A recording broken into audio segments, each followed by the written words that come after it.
Bueno, continuamos conversando con Carlos Navarro, presidente de la Alianza Sindical Independiente, y con Guillermo Alcalá, abogado laboral. Bueno, fíjate lo que dice por acá Germán Figuera, dice: los trabajadores venezolanos cuando huyen al extranjero van dispuestos a todo y por eso abusan de ellos. En la mayoría de los casos no les respetan sus derechos laborales. Sí, obviamente... Pues, ¿Ante quién deben acudir ellos, por ejemplo, si tienen alguna situación irregular? ¿Ante quién? ¿Qué autoridad? El trabajador migrante tiene una gran vulnerabilidad.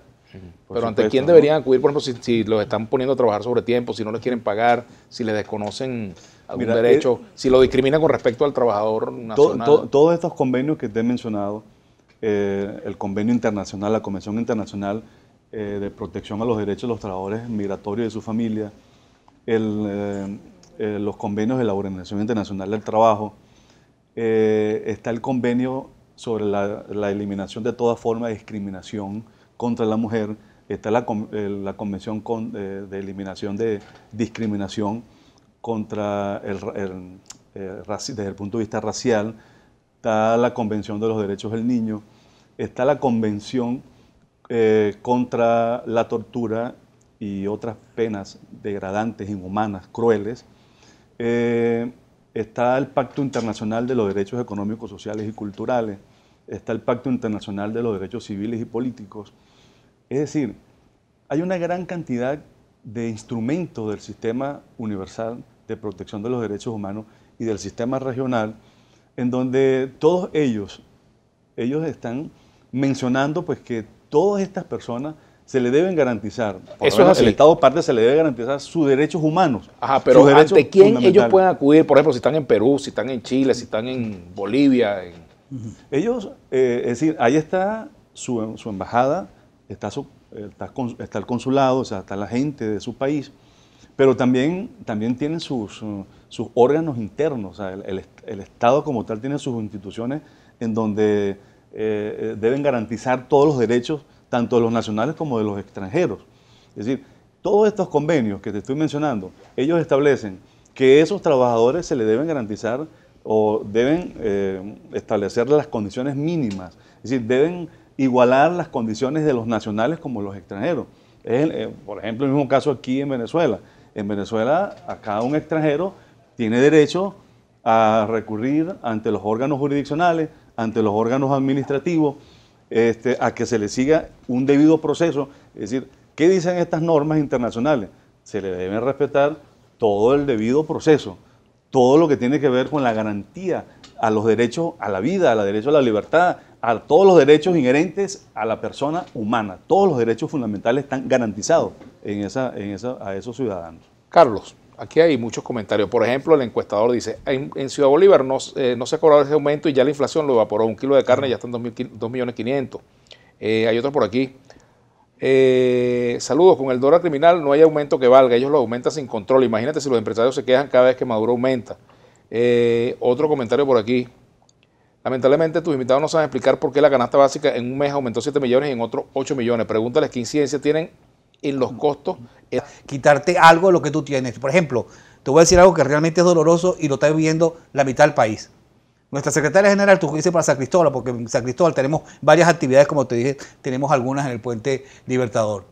Y ella tuvo que comprar un pasaje por tierra, después de estar casi 10 días haciendo cola de madrugada, por 1.200.000 bolívares. Pero la agencia que le vendía, la línea de transporte que le vende el boleto, necesitaba los reales en efectivo. Y no tenía 1.200.000 bolívares en efectivo. Entonces tenía que salirse de aquí, de este departamento, moverse unos 20 metros, donde había una persona con efectivo que le daba los 1.200.000 bolívares en efectivo, pero tenía que hacer una transferencia de 3 millones. Entonces, en una cuestión de 100 metros cuadrados, ella va ya a dar 3 millones en transferencia. ¿En qué terminal fue ese? Porque es bueno saberlo. El terminal que está en el cementerio. Y vino para acá a pagar 1.200.000 bolívares en efectivo. Y se tuvo que ir en una camionetica en Cava para viajar 16 horas hasta el estado Táchira. Porque avión no hay. Y el único que parece que llega a la fría fue contratado por una agencia de viajes por varios meses, de manera que no hay ningún cristiano que pueda comprar un cupo para poder viajar en ese avión. Ese es el país que tenemos. Un país enloquecido. Es un problema de una fractura moral, no hay ya solidaridad, no hay principios, hay que quitarte un pedazo para yo sobrevivir.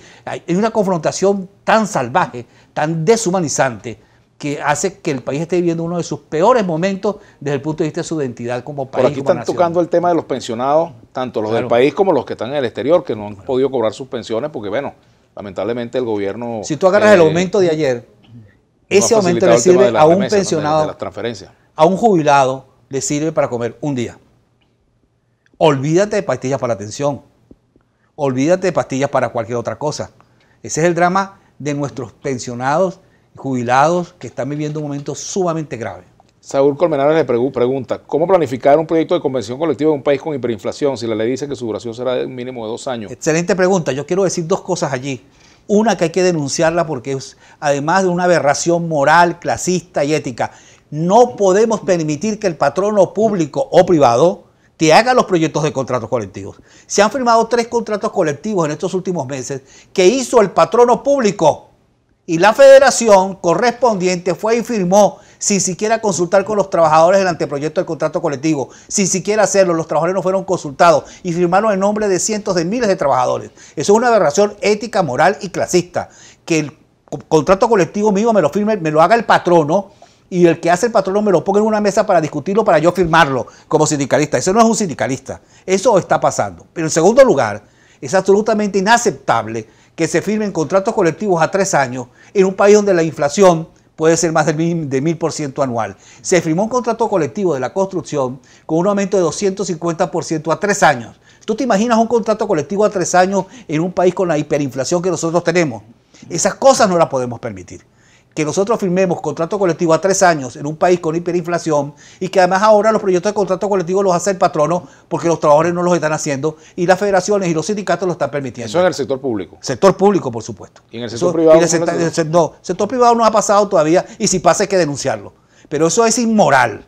Eso es una aberración clasista el que un trabajador o un sindicalista permita eso. Guillermo, ahora fíjate, con respecto a la contratación colectiva y el Ministerio del Trabajo, ¿cuál es tu balance del rol del Ministerio del Trabajo en este tiempo con respecto a los reclamos que hay en el sector público y el sector privado? Pero hay muchos reclamos en el sector público, por ejemplo, por la no firma de contratos, por el incumplimiento de cláusulas, por la violación del fuero sindical. Incluso trabajadores, por ejemplo, en el caso de PDVSA hay trabajadores despedidos que son de la directiva de la federación, por ejemplo. El caso de José Boda fue despedido. Bueno, no sé cuál es su situación actual, si estaba o no como trabajador activo, pero Orlando Chirino era uno de ellos, por ejemplo, y lo despidieron, ¿no? El procedimiento, o sea, al despedir un trabajador que goza de un fuero sindical, pues debe iniciar el procedimiento pues, ante las inspectorías del trabajo, ¿no? Sí, eso está claro. Ahí habrá que ver cuál fue el proceso o cuál ha sido la decisión. Pero en general, tu balance del Ministerio del Trabajo como ente regulador de la relación entre trabajadores y patronos, ¿cuál es tu balance? El Estado, es decir, en cuanto a lo que es el tema de las convenciones colectivas, no sé si se han producido, creo que el sector eléctrico, en Maturín estuve observando, creo que se firmó una convención colectiva. El sector eléctrico, no sé, Carlos, si allá en el sector eléctrico se firmó también una convención colectiva.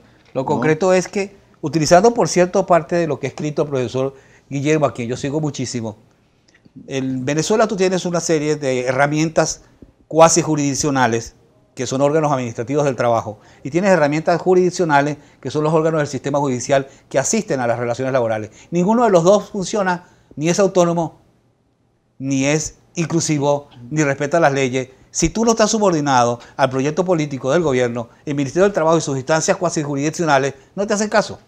Y si tú apelas al Poder Judicial para demandar a algún órgano público, no te dan la razón. Entonces, el desamparo jurídico, la intemperie jurídica que vive el trabajador no subordinado al proyecto político del gobierno es masivo. Pero además, si tú eres una organización sindical que tampoco está subordinada al gobierno, tú no tienes garantías de libertad sindical. Y ahí tienes el tema de la contratación colectiva. No la respetan. No la respetan. Pregúntale a los trabajadores petroleros si les consultaron el contrato que se firmó. Pregúntale a los trabajadores de educación, a todos, si el contrato que se firmó se lo consultaron. Pregúntale a los trabajadores eléctricos si el contrato colectivo que se firmó fue consultado. Pregúntale a los trabajadores de la CanTV. Pregúntale a los de Ferrominera, Alcasa, Menalún, Interalúmina. No los consultan, viejo. Eso no es bueno para nadie, ni para el patrono ni para los trabajadores. Lamentablemente se ha agotado el tiempo. Por aquí Carmen Landaeta me dice, buenas tardes, licenciado, apartándonos del tema de hoy, quiero preguntarle, sin que le quede nada por dentro, si valió la pena que usted haya sido parte del gobierno bolivariano, ¿cómo se siente? Bueno, yo estuve hasta el 2007 cuando tuve diferencias con lo que se estaba haciendo, cuando se quiso cambiar la Constitución, rompí con el gobierno, salí del gobierno, renuncié al cargo que tenía. Que si valió la pena o no valió la pena, bueno, yo soy parte de la fui parte de la constituyente, firmé una constitución que tiene un conjunto de derechos, en ese sentido valió la pena. Y bueno, imagínense, no podemos ser profetas del pasado. Es como que usted se case y los primeros años de matrimonio le va bien y después le va mal. ¿Valió la pena o no valió? Bueno, ya eso es un análisis que cada quien hace. Lo que sí creo es que uno no puede perder la visión crítica. Yo hasta donde consideré que debía estar presente, ahí estuve. Cuando consideré que había que deslindar porque algunas decisiones que tomaron estaban ya en contra de mis principios, pues tomé esa decisión. Y el tiempo dirá, y creo que el tiempo ha dicho que mi decisión fue acertada, pero cada quien hace su juicio. Hasta aquí el programa de hoy, Carlos. Gracias, y hermano. Guillermo, Okay, gracias bueno, por haber venido. gracias. Bueno, será entonces hasta mañana, cuando estaremos nuevamente en Vladimir a la 1 y sigan con Brújula Internacional.